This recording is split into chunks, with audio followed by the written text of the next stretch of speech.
o le matai o sifulu ma le tolu alona fai upu sifulu ma le valu se fangata fai upu lu sifulu ma le tolu fa mole Whaalongo mai la auto i le whatatau o le tala i le tangata whai whatoanga. A whaalongo se isi le upu o le malo, ai le malamalama. O ne sau ai leo le fili malia i ese le upu na tutoina i lona loto. O le whatu lea na pau i tawhatafa o le awala. O le whatu na pau i le ngawa. O le tangata lea ua whaalongo i le upu, ua natalia fo i ma le fiafia. A ua le mautulo na loto, ma ua natalia le upu mo sina taimi pupu. A o loi na tutupu mai ni whaalawelawe po ni sa wanga o na o le upu. O na la foa i lea eiu. O le whatu na pau i tonu o la autuitui. O ia lea ua whaalongo i le upu. A o le popole vale i me o le nei lalolangi. Ma le fiafia i o loa o le nei o langa. Ua wheti na i na i le upu. O na le fua mai ai lea. O le whatu na pau i le ele. O ia lea ua whaalongo ma malama i le upu. O ia lea tupu ma fua mai e ta isalau, ma ta iono se fulu, ma ta tolu se fulu. E ana tala no whaafata oto Yesu, o mea lilo le malo le atua, e ta tauna malama i eile tangata soifua, praise the Lord. E alaina tala no atu Yesu, whaafata oto iona soo ma le montu tangata, ina ia malama le finangalo le atua, i mea lilo lae ta oto mai tua i le finangalo le li. O upu ia o te fia wha mamawhai i le whai upu lea, whai mai, o ia lea, ua whaalongo i le upu. Praise the Lord. O leisi upu ta ua lo iai tonu i whai mai, malangona ai, upu ta ua i o lo tonu i, o na fua mai lo lea. Praise the Lord. Whai mai, o ia lea, na whaalongo i le upu. Amene. Malangona i lona loto. Aleluia. Ile vavaya tu ya fai tau le fai upu e. Sful ma le valu fa mole la fai tau ina. Fai upu sful ma le valu fai tau fa mole. Ole nei. Ina fa longo mai o tau le fata o to le tangata lulu saito. Fa mai le tala tu spai fa mai. Tala no atu Yesu fa longo mai o tau. Ile fata o to le tangata na ia lulu ina le fatu saito. I fai po sful ma le iwa fai tau i ia. A whaalongo se tasi upu o le malo. Ai le langona. O na alua ne ai lea o le waleanga. Ua whao mea sa lulu ina i lona loto.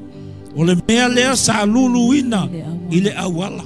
Ai fai tau i fe mai o le fatu saito mua na lulu ina i le awala. Na lulu le tangata lulu saito.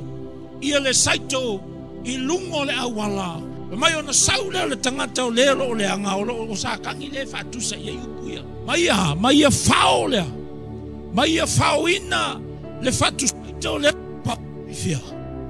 Ile wala. Fa upu se autu o le fiafi le fapea. So se tangata e falongo ile upu ale atua. Matalia i lona loto. E manuia le tangata. Ale fe au fapea. So se tangata e whaalongo i le upua le atua. Whai mai lo lea, whai mai matalia i lona loto. Whai mai e manuia le tangata. O le taua i o mea ia. Tau fili mai. Il whai upelua sumalto. So se tangata e whaalongo i le upua le alii. Matalia lona loto. Whai mai e manuia le tangata. Praise the Lord. Lala wingo le mele pe ato i wha matala le mea. I wha fonga mai lona winga. Whaina tātou whaalongo le upale a kua. Ai le talia i le loto. Lona winga o le tangata fo i lea. E le ngata na whaalongo le upu. Aia. Ai le o le afionga le atua i lona loto. Lona winga e le ingi ha. Amene. Lona winga e le mausali i le mea. I lona loto. Na ona whaalongo a ahenea manga o kadia. Praise the Lord. E mawhainga whaai foi, ahene manao e olai. Praise the Lord. Pea nau whai atu o le ale tele o tausanga e te whaolaina ai, whaavonga mai foi. Kasi le mafuanga e linga, na o le mele o le a, e te mata i le tangata keu siano wafia tausanga o lotu. Uia o le olanga ia o le vai ngō fie ia. Praise the Lord. O le soifuanga ia ui e te mata ia e le malosi. Aisea, Langa foia le fatusa le Yesu po le fata oto. Ile tangata na ia lulu ina le saito. Ile ele lei. Fa mai wa. Wa saule tangata le lo le anga o sakangi mai e fao le melea. Lona winga elei mau le upu ale atua ilona loto. Fa fonga mai ka ko maka le melo le awala. La so ulo le awala le savali awala savali tulo. Ole asa mata ile awala savadi.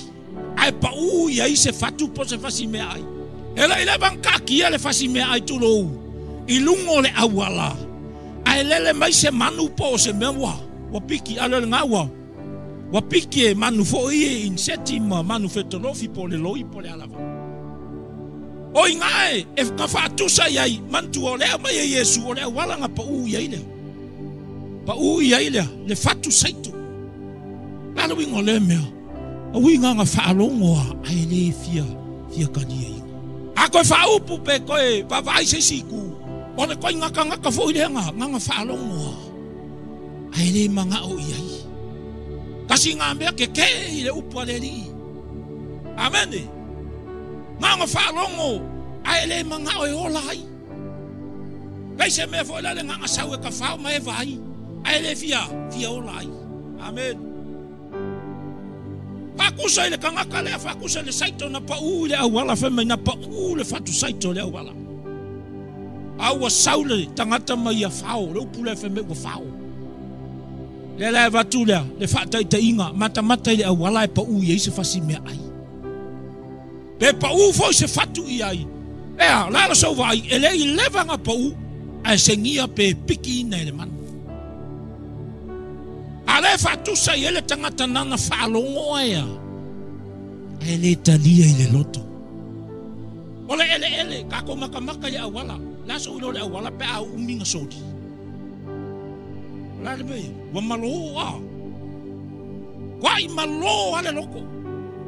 La fi whaalongo le eu inkusa ele leila whaalongo. Ale malo i ole loko. Amene.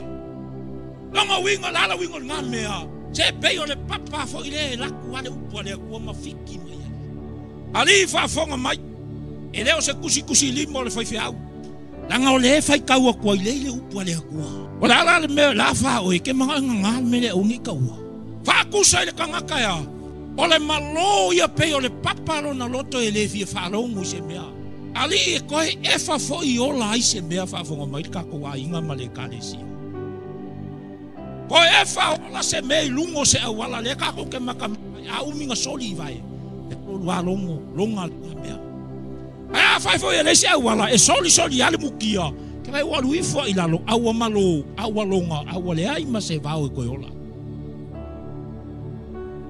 Fa fonga mai tole ko e kanga kam e fia fa longo ala ko ye le fionga le. Ali e ai kanga ka sole kanga fa longo. Au kilo mai. Baba yaku. Uia ele esa me la fa ile soifua. Ele manga o ola ile upu aleri. Aisha langa ole wa fa kusele awala wa malole. Amen. Ai vai anga fa pea e vai le lokolongo nganga kofu kwa singa o se la au ai ola mai. Ai bekai so le wale vi fa longo.